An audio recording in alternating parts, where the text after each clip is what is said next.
So now we have with us Patti Lopez, who has been freed from Intel. That's what we've been talking about in the corporate life. So Patti, first of all, we wanted to know, why are spaces like this so important? And I think in our conversation, you were talking about this last keynote session that just happened. So if you want to talk about that, that's great. Yes.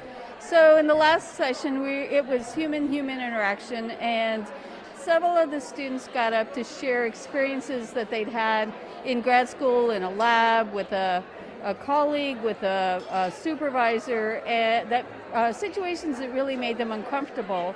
And, you know, a lot of times you're completely caught off guard by things that they say, and at a loss for how to respond, because if you get defensive, then you feel a little bit sort of deflated.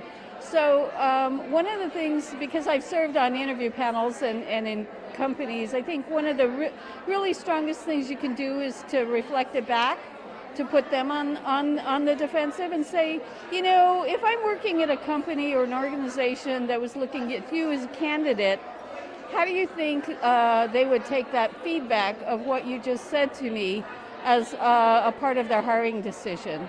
And I think that really kind of puts them in a position of power to be able to have people realize that, you know, environments are not tolerating this kind of behavior anywhere. Absolutely. I 100% agree.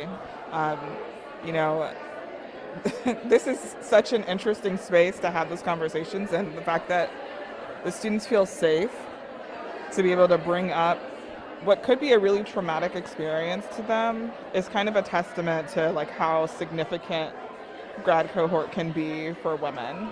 Absolutely, because so many of their future, their livelihood, their career paths are going to be restricted or limited by these experiences that they have in these spaces.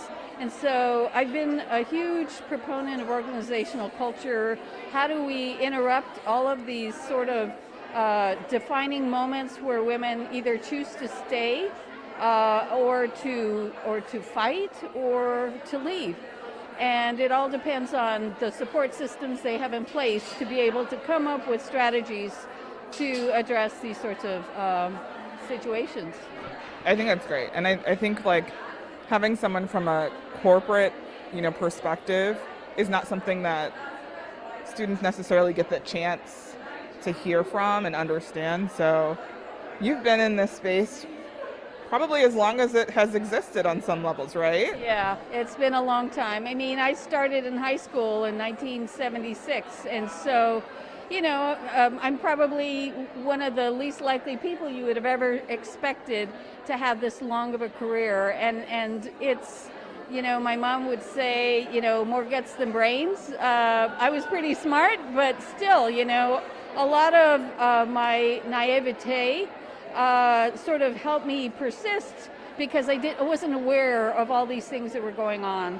And so I think now that we know and we can name a lot of the behaviors, that we can come up with interventions and approaches to address them. I mean, it's not just industry culture that's like this, academic cultures like this, entrepreneurial cultures like this, all of the spaces where the dominant population is overwhelmingly white, Asian male, and the power, right? The power structure lives within those groups.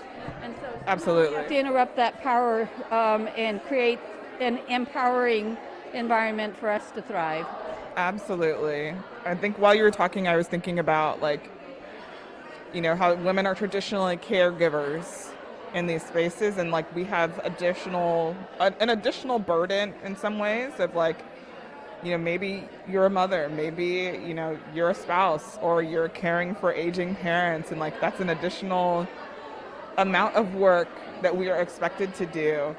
But then we also want to have these amazing and beautiful and flourishing careers. So have you been able to navigate some of that? Do you have any strategies for success? Well, I'm navigating it all right now. My parents are going to turn 94 in June. Oh my goodness. I have 2 high school seniors graduating and going to college in the fall. I'm sort of navigating how to transition out of the work and into a space where I can still continue to be active and be a mentor be an ally and advocate in multiple spaces. Because this whole spectrum has evolved since I was in high school. We didn't have these sorts of things, and I've had to educate myself. I had to move out of my comfort zone and really start to just really listen and hear what people are experiencing and be able to say, okay, I have to look at my own participation in these structures. But the other thing that I heard in the room was, the caregiving piece, right? We're the nurturers, we're the collaborators, we're the team builders, but we have to recognize that in a lot of these spaces, that work is not valued, right? Yeah. And so we have to focus our energies on the impactful work, the work that will get us recognition, that will get us acceleration and velocity in our careers, and we have to consciously make choices about those things we devote our passion to, like this organization, as well as the things that we do at work, and then in our lives outside of work, whatever those may be. And we have to kind of sort of manage and balance and prioritize constantly, which women are uniquely women and LGBTQ. We've been doing this, but the other piece that I think is the fact that we have to support each other, which is wonderful that you have created this safe community for Black women, and that we also need to support, right? Sometimes women can be so unsupportive of other women. I've seen that in the workplace, and we have to interrupt that power structure because there's room for all of us to be successful, right? It's not just I win and everybody else loses, right? So those are just some of the insights that I've had, not only this weekend, but sort of as I look back over my career.